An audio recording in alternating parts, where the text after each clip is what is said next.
तो 2 या सवा 2 साल पहले यहाँ पर आर्मेनिया और अज़रबैजान के बीच में बहुत तगड़ी जंग देखने को मिली थी, जो 42 दिन तक चली। और यहाँ पर अज़रबैजान ने आर्मेनिया को इतना ज़्यादा नुकसान पहुँचाया कि जो इलाका 1994 में आर्मेनिया ने अज़रबैजान से जीता था, तो वो वापस ले लिया था।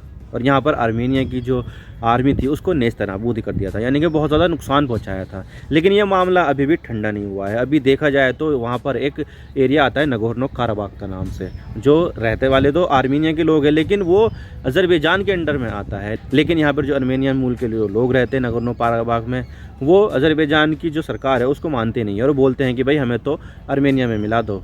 लेकिन फिर भी वो एक एक्सक्लूसिव आर्मेनियाई लोगों का एक जोन है और उसको जोड़ने के लिए आता है एक लाचिन कॉरिडोर। और उस लाचिन कॉरिडोर को यहाँ पर ब्लॉक कर दिया गया है और वहाँ पर पिछले 1 महीने से वहाँ पर कोई भी किसी भी तरह के खाने की कोई सप्लाई नहीं हो रही है, जिससे क्या हो रहा है, ह्यूमैनिटेरियन क्राइसिस आ गया है। और इसी देखकर ऐसा लगता है कि आने वाले समय में शायद अज़रबैजान और आर्मेनिया ये दोनों वापस से युद्ध में जा सकते हैं। तो जानते हैं आज इसके बारे में पूरा मामला क्या है। लेकिन उससे पहले अगर आप चैनल पर नए हो तो चैनल को जरूर सब्सक्राइब कीजिए और बेल आइकन को दबा दीजिए। तो चलिए वीडियो का आगाज़ करते हैं। तो बात करते हैं मामला क्या और हम इसकी बात क्यों करें। तो देखिए 2 साल से भी ज़्यादा समय हो गया है आर्मेनिया और अज़रबैजान को वॉर को, लेकिन दोनों देशों के बीच टेंशन फिर से पूरे चरम पर है। 2 साल पहले आर्मेनिया और अज़रबैजान के बीच नगोर्नो काराबाख को लेकर एक वॉर हुआ था, जिसमें दोनों तरफ से 6800 लोगों की मौत हुई थी और लगभग 1 लाख लोग इंटरनली डिस्प्लेस हो गए थे। तो वो युद्ध चला था 6 हफ्तों तक, जिसमें अज़रबैजान को लैंडस्लाइड विक्ट्री मिली थी और आर्मेनिया को उसका काफ़ी ज़्यादा नुकसान उठाना पड़ा था। और जो ज़मीन आर्मेनिया ने 1994 में अज़रबैजान से जीती थी, तो वो सारी ज़मीन वापस अज़रबैजान को देनी पड़ी। और ये हार आर्मेनिया के लिए किसी शौक से कम नहीं था, क्योंकि देखा जाए तो आर्मेनिया रूस के ज़रिए बनाया गया संगठन CSTO का मेंबर है, लेकिन इस वॉर में CSTO ने आर्मेनिया की कोई मदद नहीं की, जिसकी वजह से आर्मेनिया को काफ़ी ज़्यादा नुकसान उठाना पड़ा था। और आप देख सकते हैं कि पहले आर्मेनिया के पास रेड कलर वाला नागोर्नो काराबाख का एरिया था और ब्राउन कलर वाली दूसरी टेरिटरी भी थी, लेकिन युद्ध के बाद आर्मेनिया के पास सिर्फ ये येलो वाला एरिया ही बचा, जिसमें आर्मेनिया के लोग रहते हैं। वैसे देखा जाए तो इसके चारों तरफ आपको अज़रबैजान मिलेगा, लेकिन छोटा सा रास्ता नगोर्नो काराबाख को आर्मेनिया से जोड़ता है, जिसे लाचिन कॉरिडोर कहते हैं। और ये लाचिन कॉरिडोर पर रूस के पीस कीपिंग सैनिक तैनात रहते हैं ताकि दोनों देशों में शांति बनी रहे। लेकिन अब ये लाचिन कॉरिडोर पर फिर से मामला बिगड़ता जा रहा है और शायद आने वाले समय में आर्मेनिया और अज़रबैजान के बीच फिर से युद्ध शुरू हो सकता है। दरअसल हुआ ये है कि लाचिन कॉरिडोर पर अज़रबैजान के प्रोटेस्टर्स आ गए हैं और उन्होंने पूरे लाचिन कॉरिडोर को ब्लॉक कर दिया है, जिससे नागोर्नो काराबाख को जो एसेंशियल सप्लाई की जानी थी, जैसे कि खाने पीने का सामान, दूसरी सब्जी, खाने का तेल, फल, ये सब नहीं पहुंच पा रहा है। और ये प्रोटेस्ट पिछले 1 महीने से भी ज़्यादा समय से चल रहा है, जिससे नागोर्नो काराबाख में काफ़ी सारी समस्याएँ आ गई है। और जो लोग प्रोटेस्ट कर रहे हैं और जिन्होंने लाचिन कॉरिडोर को ब्लॉक कर दिया है, उन्हें पूरी तरह से अज़रबैजान की सरकार का पूरा समर्थन हासिल है। आप देख सकते हैं Lachin corridor protest threaten to reignite conflict in Nagorno Karabakh. 21 जनवरी का ये आर्टिकल है। तो यहाँ पर बहुत सारे न्यूज़ आउटलेट्स ने इसको कवर किया है कि भाई अगर लाचिन कॉरिडोर को ज़्यादा प्रोटेस्ट लंबा खींचा तो शायद ये नगोर्नो काराबाख के ऊपर अज़रबैजान और आर्मेनिया फिर से लड़ सकते हैं, फिर से युद्ध हो सकता है यहाँ पर। और इसी चीज़ को देखते हुए जो अमेरिका है उसने अज़रबैजान से कहा कि भाई आप अपने प्रोटेस्टर को हटाओ और लाचिन कॉरिडोर को फिर से खोदो, ताकि वहाँ पर जो एसेंशियल आइटम की जो सप्लाई है वो की जा सके। आप देख सकते हैं अमेरिका ने कहा है, 23 जनवरी का आर्टिकल है, US urge Azerbaijan to reopen Lachin corridor with Armenia.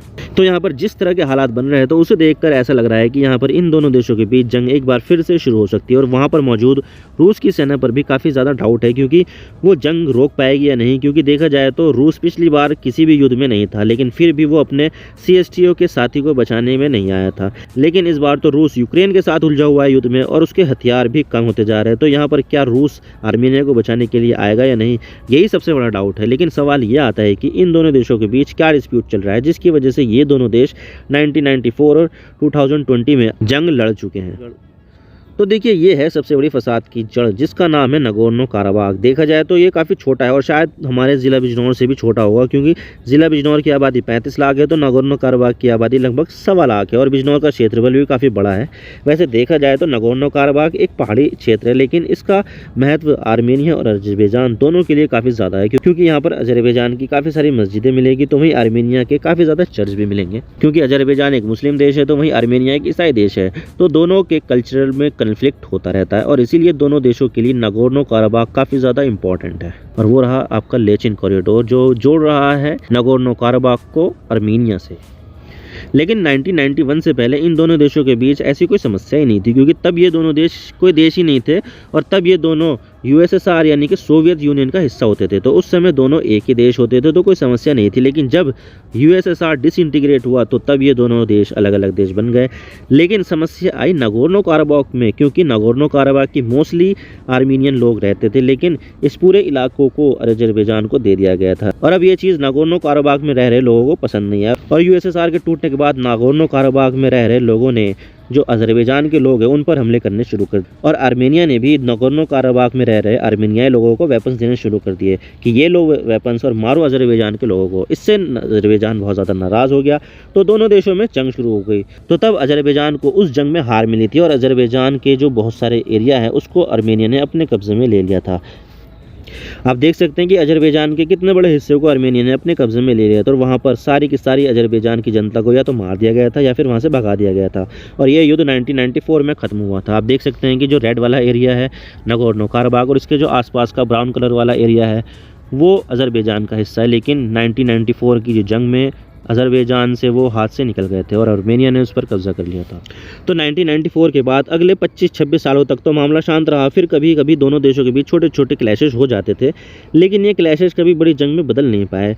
लेकिन अजरबैजान तो एक युद्ध की तैयारी कर रहा था और सभी ज़रूरी हथियारों को कलेक्ट कर रहा था, जिसमें से तुर्की और इसराइल से सबसे बड़ी संख्या में हथियार मिले थे अजरबैजान को, खासकर ड्रोन मिले थे।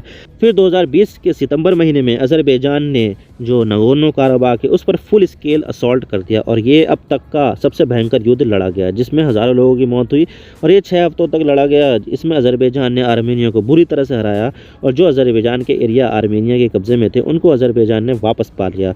और इसमें बाकी सारी जगह तो अजरबैजान को वापस मिल गई, लेकिन नागोर्नो काराबाख का वो इलाका जिसमें आर्मेनियाई लोग रहते थे वो नहीं मिल पाया और वहाँ पर आज भी 1.25 लाख आर्मेनियाई लोग रहते हैं। और ये सब हुआ है एक एग्रीमेंट के जरिए जो 3 देशों के बीच में हुआ है। और ये 3 देश है आर्मेनिया, अजरबैजान और रूस, क्योंकि दोनों ही देशों के संबंध रूस से काफ़ी मजबूत है। तो यहाँ पर रूस को जंग रोकने के लिए इंटरवीन करना पड़ा था।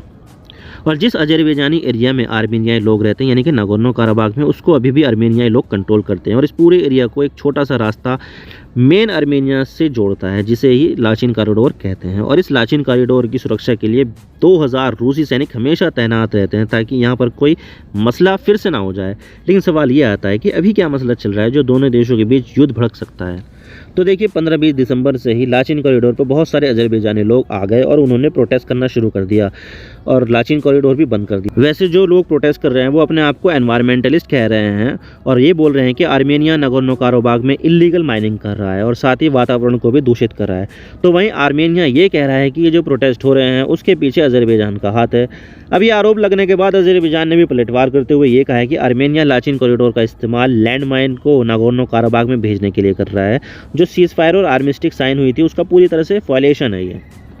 लेकिन ये दोनों देश अपने आपस के टसल में ये भूल जाते हैं कि नागोर्नो काराबाख में लोगों के पास सप्लाई नहीं जा रही है और उनके पास खाने पीने का सामान नहीं आ पा रहा है।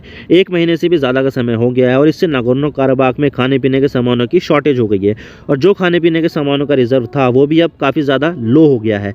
और इसी चीज़ को देखते हुए नागोर्नो काराबाख की लोकल गवर्नमेंट ने लोगों को कूपन सिस्टम में खाने का सप्लाई सामान देना शुरू कर दिया है कि यानी कि अब नागोर्नो काराबाख के लोग लिमिटेड अमाउंट में ही खाने पीने का सामान खरीद सकते हैं। वैसे देखा जाए तो नागोर्नो काराबाख में एक एयरपोर्ट भी है और लोकल सरकार ने दुनिया से कहा है कि भाई ज़रूरी सामानों को एयरलिफ्ट करके सप्लाई दी जाए, लेकिन नागोर्नो काराबाख के हवाई रास्ते को अजरबैजान कंट्रोल करता है और उसने कोई एयरलिफ्ट करने की कोई परमिशन नहीं दी है। अब इससे क्या होगा, इससे नागोर्नो काराबाख में हवाई जहाज़ के माध्यम से कोई सामान नहीं जा पाएगा और जो अकेला रास्ता होगा वो है लाचिन कॉरिडोर। वैसे देखा जाए तो नागोर्नो काराबाख में गैस और बिजली सप्लाई की जिम्मेदारी अजरबैजान की है और उसने काफ़ी ज़्यादा गैस और बिजली की सप्लाई कट कर दी है, जिससे नागोर्नो काराबाख में और ज़्यादा समस्या आ गई है।